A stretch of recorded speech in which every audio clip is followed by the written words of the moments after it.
A black man was nearly arrested outside a mansion he legally owned, not because he broke in, but because he showed up in sweatpants.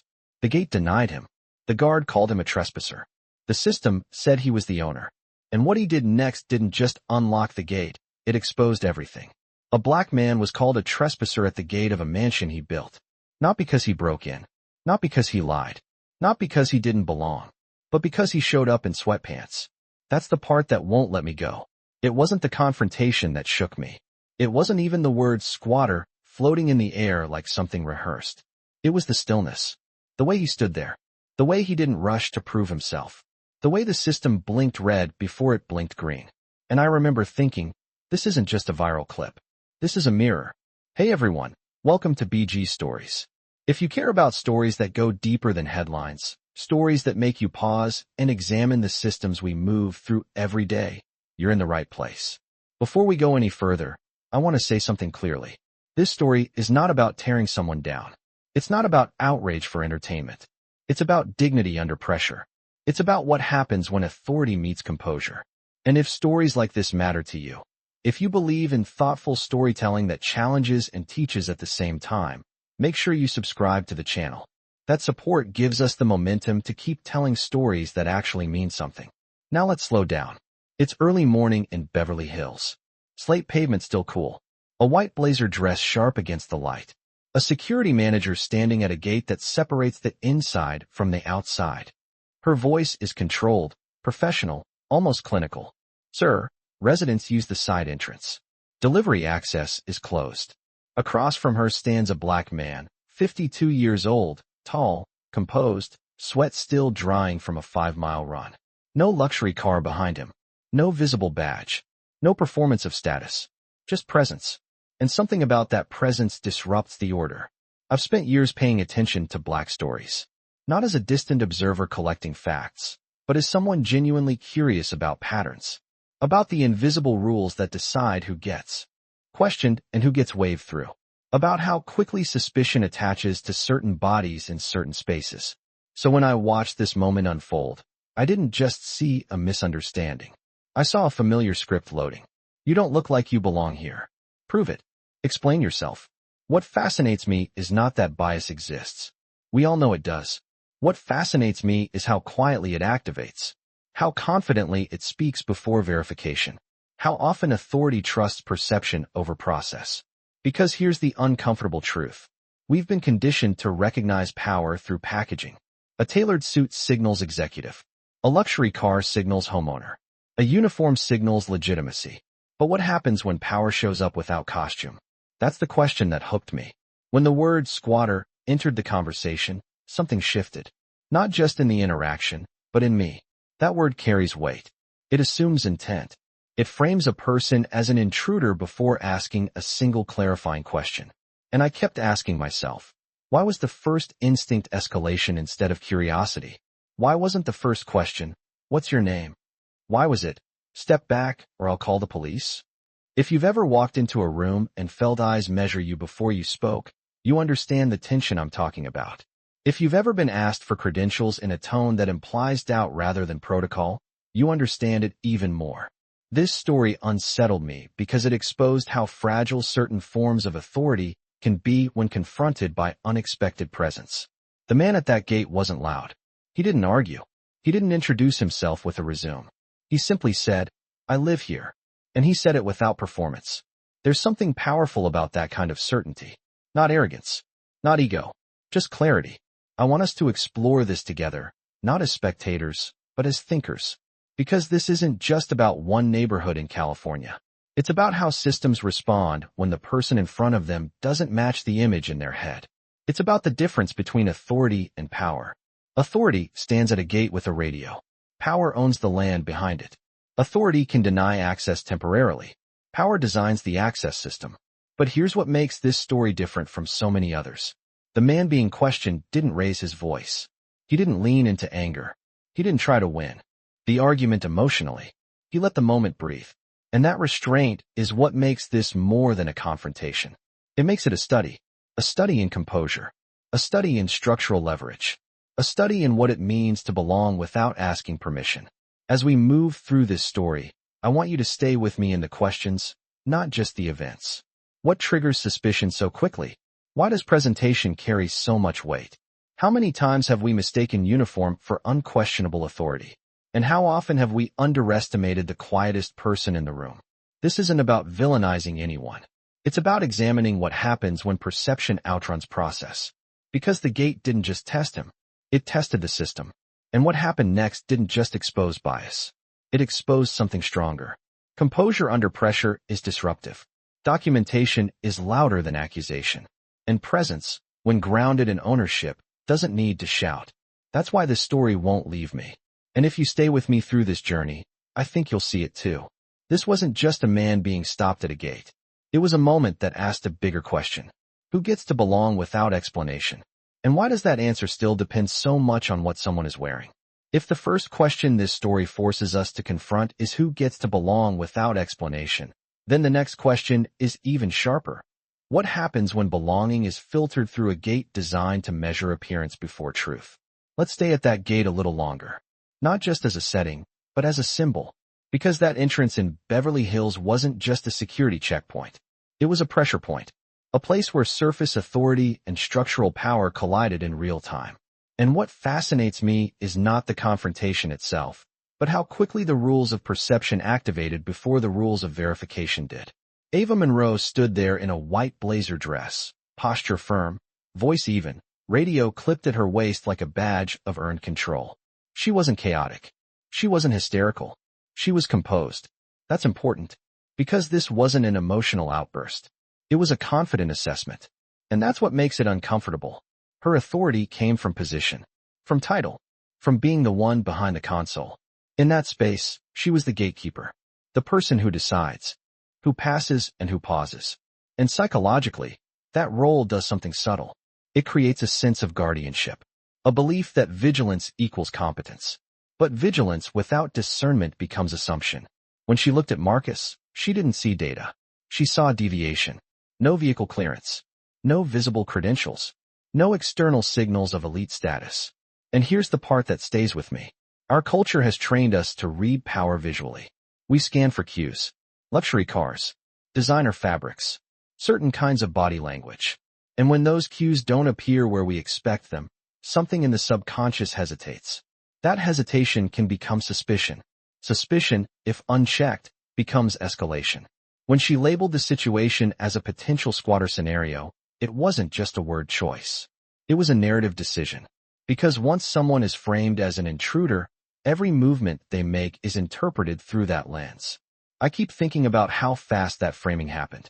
There was no initial question of identity beyond tone. No curiosity about name. No effort to reconcile the contradiction between his calm certainty and the accusation. It went straight to enforcement. And this is where the deeper issue reveals itself. The gate wasn't malfunctioning. The perception was. Authority often assumes it can trust instinct. But instinct is shaped by exposure, experience, and bias whether we admit it or not. If your internal blueprint of a mansion owner excludes a black man in athletic wear, your instinct will misfire. That's not an attack. That's an observation. The most revealing moment in this exchange wasn't when the system confirmed his ownership. It was before that, when he asked, calmly, "You always threaten residents like that?" That question wasn't defensive. It was diagnostic. It forced a mirror into the interaction. Was this about protocol or pattern? And when the response was escalation rather than recalibration, we got our answer. What strikes me deeply is how authority reacts when it senses its grip loosening. Instead of pausing to reconsider, it often tightens. Calls for backup. Mentions police. Invokes codes. Increases volume of command. Not because the threat has increased, but because control feels challenged. In that moment, the gate became more than property. It became a stage where two kinds of power were tested. Positional authority versus structural ownership. One is visible. The other is foundational. Positional authority stands at the console and says, "Step back." Structural ownership. Built the console. And here's where I want to gently challenge something many of us have internalized. We often equate uniform with correctness. We assume the person in charge of access must be right. But access control does not automatically equal moral clarity. When Marcus didn't immediately disclose his titles, he disrupted the hierarchy in a subtle way. He refused to convert his identity into credentials for comfort. He let the contradiction hang in the air. And that contradiction made everyone uneasy. Because if he truly belonged, then the assessment was flawed. And if the assessment was flawed, then the authority issuing it was vulnerable. That's a hard place for anyone to stand. I can't stop thinking about how many everyday gates operate the same way. Corporate reception desks, exclusive clubs, neighborhood watch groups, spaces where belonging is assumed based on familiarity rather than fact. The problem isn't the existence of gates. Security has a place. Protocol has a purpose. The problem arises when the human behind the protocol trusts perception more than process. And this is what makes this story educational rather than merely dramatic. It shows us how quickly certainty can outrun evidence. Ava's posture, her tone, her clipped professionalism, all signaled confidence. But confidence is not the same as correctness. When the florist began recording, when bystanders started noticing the disconnect between the accusation and the calm response, the narrative began to shift. But before the crowd, before the confirmation, before the override, there was a simple reality. A man stood at a gate he had every legal right to pass through, and was treated as an outsider because he didn't match the visual template of ownership. That's the fracture. And it's not unique to Beverly Hills. The gate is just a clearer version of what happens in subtler forms across the country every day. Who gets questioned first? Who gets doubted by default? Who must introduce themselves twice? As I sit with this story, I'm not interested in villainizing one individual. I'm interested in interrogating the system of recognition that makes moments like this predictable. Because when we learn to read power only through surface markers, we risk misidentifying it entirely. And sometimes, the person we hesitate to let in is the one who built the door. If the gate exposed how quickly perception can harden into authority, what happened next revealed something even more powerful. The discipline of refusing to be pulled into someone else's script. What unsettled me most about this moment wasn't the accusation. It was the stillness that followed it. We are conditioned to believe that strength responds immediately, that when you are wronged, you push back, you raise your voice, you assert your credentials. You make it clear, beyond doubt, that you are not to be misjudged. But Marcus didn't do that. He didn't perform outrage. He didn't weaponize his resume. He didn't try to win the argument emotionally. He stood there. And that kind of composure is not passive. It is trained. I've spent years paying attention to how Black professionals navigate spaces that were not historically designed for them. And one pattern I keep noticing is this. Composure becomes a form of armor. Not because it feels good. Not because it's easy. But because it prevents the situation from being reframed against you. In high-tension encounters, reaction can be used as confirmation. If he had snapped, it could be labeled aggression. If he had raised his voice, it could be labeled threat. If he had stepped forward too quickly, it could be labeled escalation. He knew that. You could see it in the way he moved. Deliberate. Measured. No wasted motion. When he said, "I live here," it wasn't a plea. It wasn't defensive. It was a statement delivered without theatrics. That subtle difference changes everything. There's a psychological principle at play that I find fascinating. When someone expects resistance and instead receives calm certainty, their internal momentum collapses. They have prepared for conflict. They are not prepared for steadiness. Authority often feeds on reaction. Take away the reaction, and authority is forced to confront its own assumptions. That's what happened at that gate. Ava escalated through language. Codes, warnings, radio calls. Each step was an attempt to reinforce control. But Marcus didn't mirror her escalation. He didn't try to outvolume her authority. He shifted the terrain entirely. He reached for process. Activate Protocol 7. That sentence wasn't dramatic. It wasn't cinematic. It was procedural, and that's what made it powerful. Too often, we think victory in moments of tension comes from rhetorical dominance, from having the sharper line, the stronger tone, the louder presence. But Marcus demonstrated something else. He understood that arguments are fragile. Systems are decisive. Instead of debating perception, he activated verification. Instead of confronting bias directly, he allowed infrastructure to confront it. And that move required discipline. Let's be honest about something. Staying calm in a moment like that is not natural. It is chosen. It requires swallowing the immediate impulse to defend your dignity in the way the body wants to. Especially when history sits behind you. Because this wasn't his first gate. When you hear later about being told in 7th grade that he didn't belong at a science expo, you understand something important. That early memory wasn't erased by success. It was stored. And in moments like this, those memories resurface. The difference is that this time, he didn't shrink. He didn't overcompensate either. He trusted the foundation he had built. That trust is critical. You don't remain calm because you are indifferent. You remain calm because you are anchored. Anchored in truth. Anchored in ownership. Anchored in preparation. I want to pause and ask something that may not be comfortable.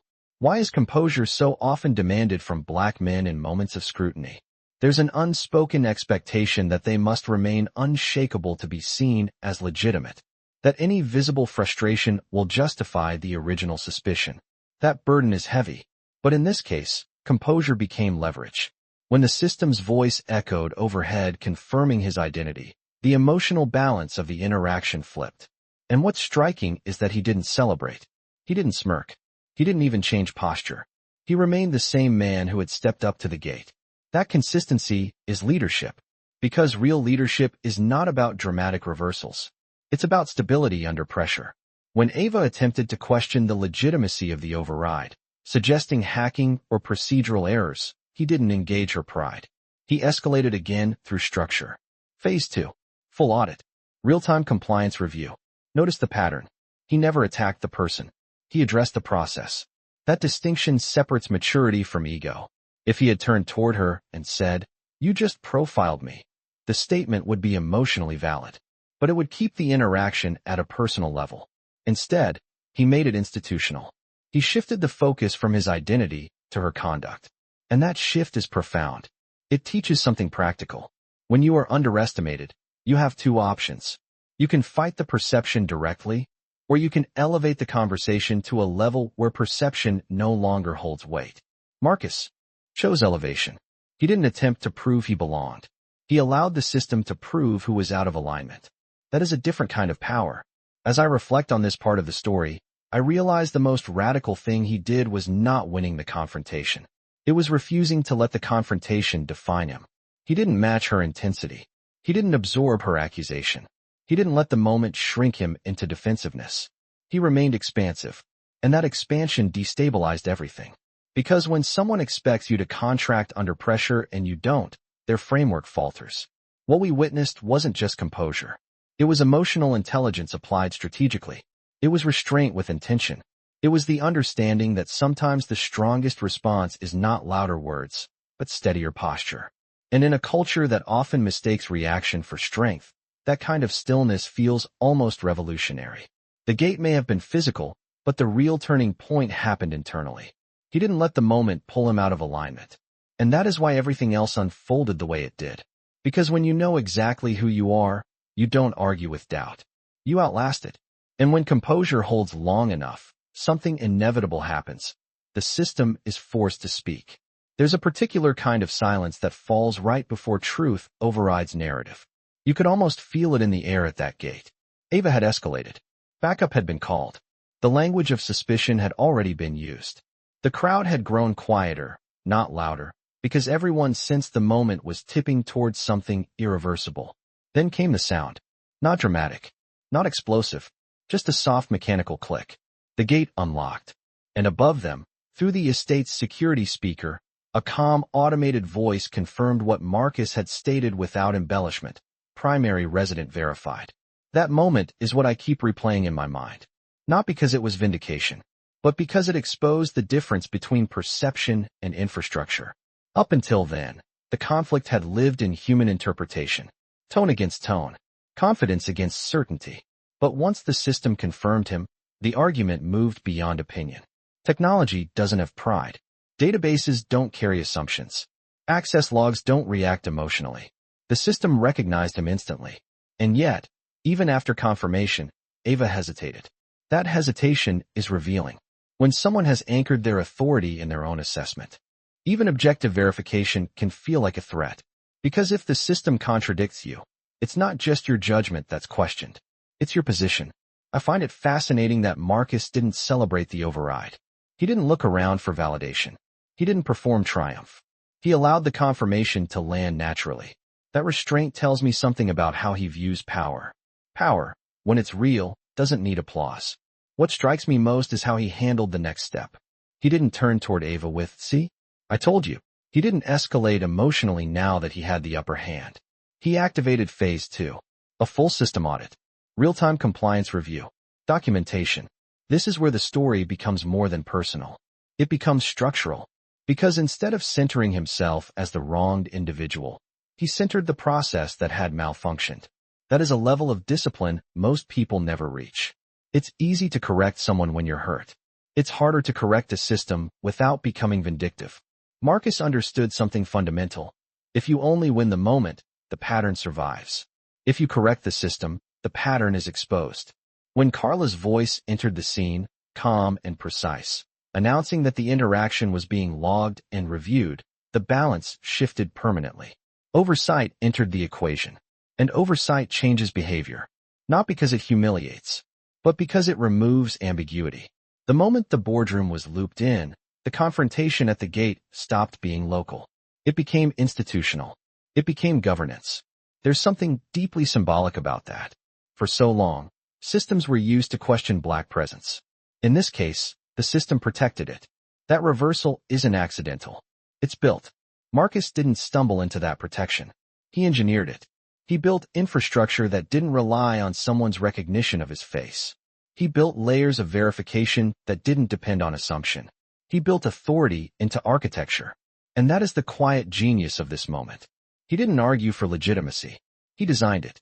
When Ava's prior complaints were mentioned, when the pattern was acknowledged through documented history rather than accusation, the conversation changed entirely. It was no longer about whether he belonged. It was about whether she had acted in alignment with her role. And that pivot is powerful, because it shifts the focus away from identity and toward conduct. Instead of debating bias emotionally, he allowed compliance to address it procedurally. I think this is where many people misunderstand what strength looks like. Strength is not overwhelming the other person.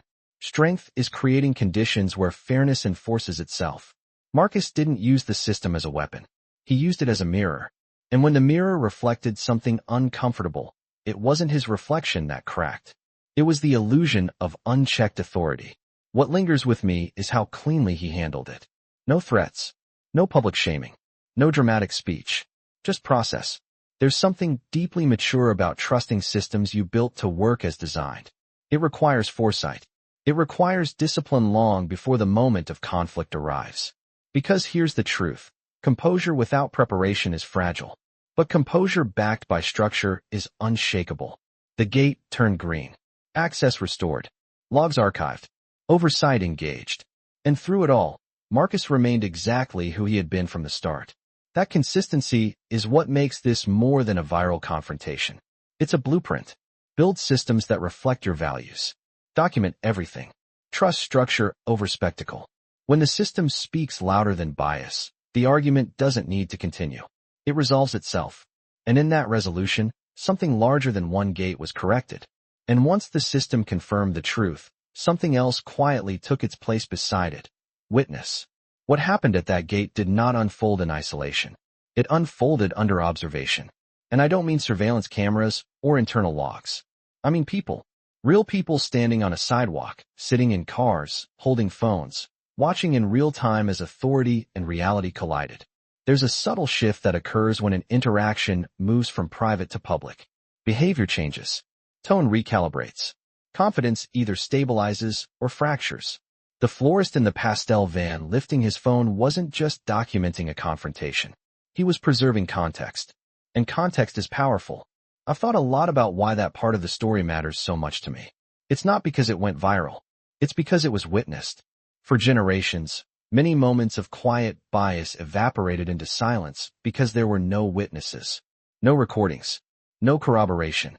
Just one person's word against another's position. But here, the narrative couldn't be rewritten. When the overhead system confirmed Marcus as the primary resident, the people watching heard it. When Ava hesitated, they saw it. When escalation continued despite verification, they felt the dissonance. And that collective awareness changed the temperature of the moment. No one rushed forward aggressively. No one shouted insults. The crowd didn't become chaotic. What they did was something far more significant. They stayed. They observed. They asked simple, rational questions. If the gate confirmed him, why is this still happening? That question, spoken calmly from the sidelines, carries more weight than outrage ever could. There's something instructive about that. Accountability doesn't always arrive through confrontation. Sometimes it arrives through clarity. I want to be careful here. It's easy to frame public exposure as humiliation. But what happened in this moment wasn't humiliation. It was illumination. The phones didn't create the truth. They revealed it. The jogger who said she had seen him running in that neighborhood for years didn't save him. She added perspective. The woman in the Tesla who recognized his name didn't rescue him. She confirmed reality. This is what collective witness does. It reduces ambiguity. And when ambiguity shrinks, unjust authority has less room to maneuver. I find myself reflecting on how different this could have been without an audience. Would the escalation have continued longer? Would pride have overridden verification? Would the interaction have been framed differently afterward? Transparency changes incentives. When actions are visible, accountability accelerates. And yet, what impresses me most is that Marcus did not lean into the crowd's support. He didn't turn toward the cameras and perform righteousness. He didn't deliver lines for effect. He remained consistent. That consistency anchored the tone of the crowd. Because leadership is contagious. When the person at the center of tension stays measured, the people observing often mirror that energy. The situation didn't spiral into spectacle because he didn't treat it like one. And this is where the story expands beyond one neighborhood. It becomes about culture. We live in a time where documentation can either inflame or clarify. The difference often depends on intent. In this case, the documentation clarified. The crowd didn't cheer when the badge was revoked. They didn't celebrate someone's loss. The reaction felt more like acknowledgement, as if something that had been misaligned snapped back into place. That distinction matters. This wasn't mob justice. It was visible correction. There's a difference between tearing someone down and refusing to ignore what's plainly happening. The people watching that morning weren't attacking Ava. They were observing the gap between confirmation and resistance. And sometimes, simply refusing. To look away is powerful. As someone who cares deeply about how Black stories are told, I think this part is crucial. Because too often, narratives of injustice become polarized into extremes. Rage or silence. Condemnation or denial. What we saw here was something steadier. Witness. Witness validates experience. It says, we see what's happening. And for anyone who has ever felt doubted or dismissed in a similar way, that validation is not small. The live stream numbers climbing weren't just metrics. They represented shared recognition. People watching from different cities, different backgrounds, different experiences, seeing something familiar in a moment they might never personally encounter. It wasn't just about a mansion in Beverly Hills. It was about a pattern being interrupted publicly. And that interruption matters. Because when correction happens in the open, it sets precedent. It tells others watching that composure plus structure plus visibility can shift outcomes. It reminds institutions that authority without fairness will eventually face scrutiny. But above all, it reminds individuals that presence, when grounded and steady, does not need to shout to be validated. The crowd didn't make Marcus powerful. They confirmed what was already true. And in doing so, they helped transform a private confrontation into a shared lesson.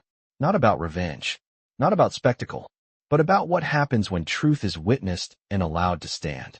And when truth is witnessed publicly, the final question is no longer who was right, but what will be done about it. This is the part that makes people uncomfortable. It's easy to analyze perception. It's easy to admire composure. It's even easy to celebrate structural verification. But consequence is different. Consequence forces us to confront what fairness actually demands. When Ava's access was revoked, when her badge stopped responding, when her authority dissolved in real time, the atmosphere shifted from tension to gravity. There's something sobering about watching someone lose power. It reminds us that positions are not permanent, that titles are conditional. What struck me most in that moment wasn't her shock. It was his restraint. He didn't savor it. He didn't dramatize it. He didn't deliver a speech crafted for humiliation. He let process conclude. And that distinction is everything. There is a thin, dangerous line between accountability and revenge. Revenge satisfies emotion. Accountability satisfies principle. Revenge centers ego. Accountability centers standards. Marcus chose standards. He didn't demand she be punished because she disrespected him. He authorized a review because she violated protocol. That shift might seem subtle, but it's profound. If he had framed it as personal insult, the outcome would feel vindictive. Instead, it was framed as governance. That tells me something about his leadership. Leadership isn't proven when you are comfortable. It's proven when you are provoked and still choose discipline. He could have humiliated her. He could have mirrored the imbalance she created. Instead, he reinforced a system designed to prevent recurrence. And that's where the lesson deepens. Accountability is not about destroying someone. It's about correcting conditions. When the compliance report surfaced prior complaints, when it became clear that this was not an isolated lapse, the narrative shifted from individual error to pattern recognition.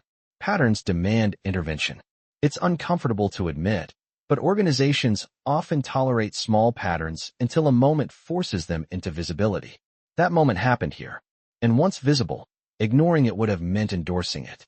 I keep thinking about how easy it would have been for him to simply walk through the gate and let it go.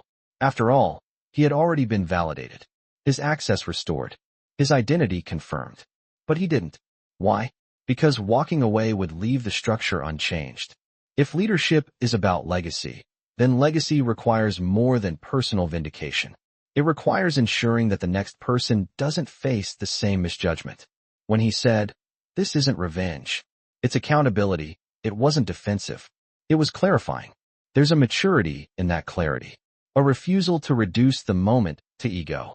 I want to pause here and acknowledge something complex. Staying composed under scrutiny is one thing. Administering consequence without cruelty is another. Many people, when given sudden leverage, swing hard. They overcorrect. They punish beyond necessity. He didn't. He followed protocol, board oversight, legal review, formal termination. It was clean. And there's something deeply powerful about clean justice. Not loud, not theatrical, documented. I've thought about how different this moment would feel if he had gloated. If he had delivered cutting lines meant to wound. The story would have shifted from dignity to dominance. But it didn't. And that preservation of tone preserved the moral center of the narrative. When authority is stripped away because it was misused, that is not cruelty. It is recalibration. Authority without accountability is instability. And instability eventually harms more than one person. The officers, stepping back quietly, was telling. Not because they feared him, but because transparency had clarified alignment. When systems are opaque, loyalty often follows hierarchy. When systems are clear, loyalty follows policy. That's a lesson in governance, not just drama. What happened at that gate wasn't about power flexing. It was about power enforcing standards. And I think that's what makes this moment resonate beyond the viral surface. Too often, stories of injustice end in anger or silence. This one ended in structure. Structure matters. Because structure outlives emotion. When her badge flashed red, it symbolized more than termination. It symbolized the principle that authority is conditional on fairness. That's not radical. That's foundational. As I reflect on this part of the story, I don't feel triumph. I feel weight. Accountability is heavy. It affects livelihoods, reputations, trajectories, but so does unchecked bias.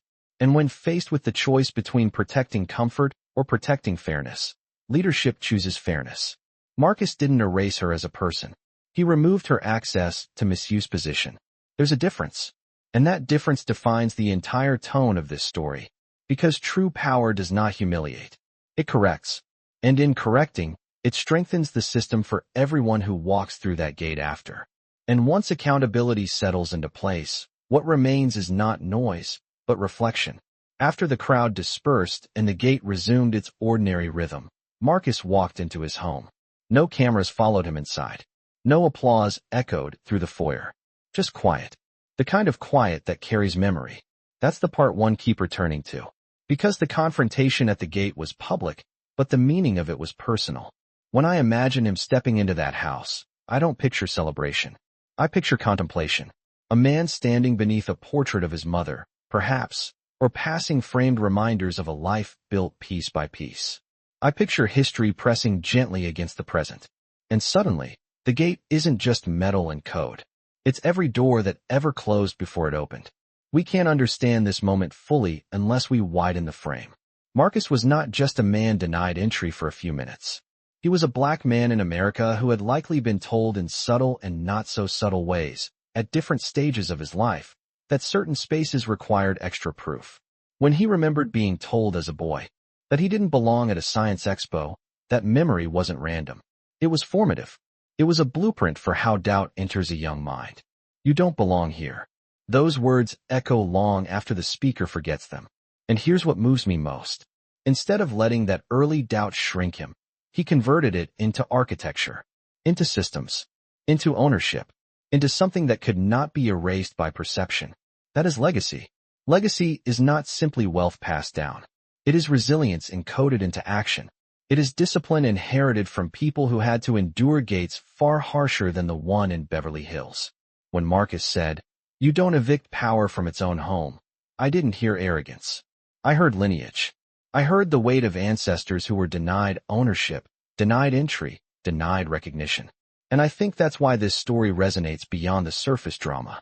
Because it speaks to something older than social media. It speaks to belonging. Belonging is one of the deepest human needs. To walk into a space and not feel measured. To exist without having to narrate your credentials. To stand still without being questioned first. Yet for many, belonging has historically been conditional. Conditional on dress. Conditional on tone. Conditional on who vouches for you. Marcus disrupted that conditionality not by arguing, but by embodying certainty. He didn't ask the gate for permission to define him. He let it reveal who misunderstood him. And that shift is subtle but transformative. As I reflect on this story, I realize it's not just about composure or accountability or structural power. It's about internal clarity. You can build systems. You can design infrastructure. You can accumulate success.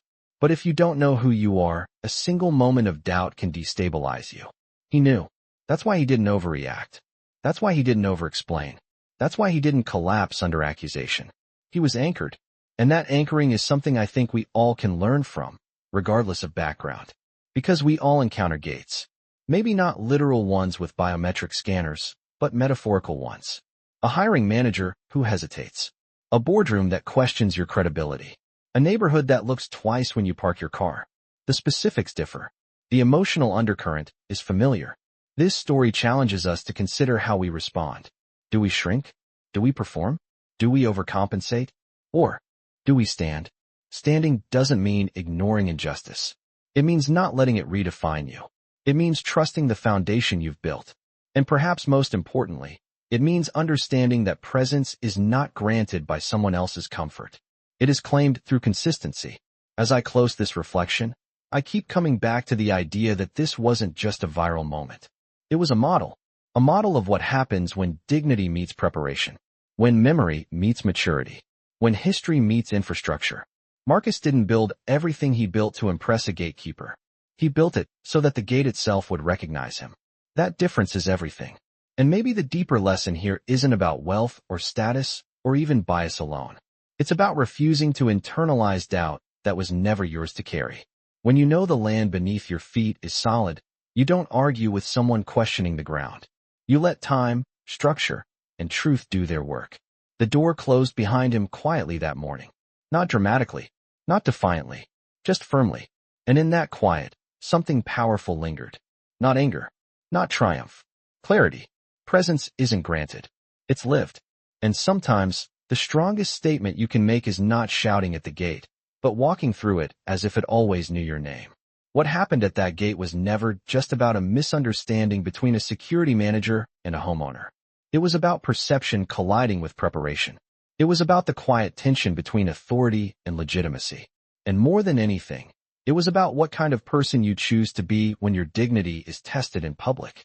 Marcus could have reacted the way many people would have understood. He could have raised his voice. He could have demanded respect. He could have made the moment explosive. Instead, he chose composure. Not because he was weak, not because he was indifferent, but because he understood something deeper. When you know who you are and you've built the foundation beneath you, you don't have to argue with doubt. You let structure speak. That's the part that stays with me. He didn't win because he was wealthy. He didn't win because he embarrassed someone. He didn't win because he had the last word. He won because he had already done the work long before that morning. He had built systems. He had built credibility. He had built internal certainty. So when the moment came, He didn't have to scramble for validation. He stood still. And that is the lesson. We all face gates in our lives. Maybe not made of steel and marble, but made of skepticism, bias, or underestimation. A job interview where someone questions your experience. A meeting where your idea is overlooked. A situation where your presence feels challenged before you even speak. In those moments, the instinct is often to overprove, to overexplain, to fight immediately for recognition. But this story suggests another path. Build so thoroughly that your foundation carries you. Prepare so deeply that doubt cannot destabilize you. Respond so deliberately that your integrity remains intact. Composure is not silence in the face of injustice. It is strategic control of your response. Accountability is not revenge. It is correction rooted in principle. And power is not volume. It is alignment between who you are, what you've built, and how you stand when tested. The most powerful part of this story is not that the gate opened. It's that he never lost himself while it was closed. So here's the deeper takeaway. You cannot control how people initially perceive you. But you can control how prepared you are, how grounded you remain, and how you respond when perception is wrong. Presence is not something someone grants you. It's something you live into every day through consistency, character, and discipline. Now I'd love to hear from you. Have you ever been in a situation where you felt underestimated? And how did you respond? Share your thoughts respectfully in the comments so we can all learn from each other's experiences. And if stories like this challenge the way you see power, dignity, and leadership, consider subscribing to the channel. Your support helps keep these conversations going and gives us the momentum to keep telling stories that matter.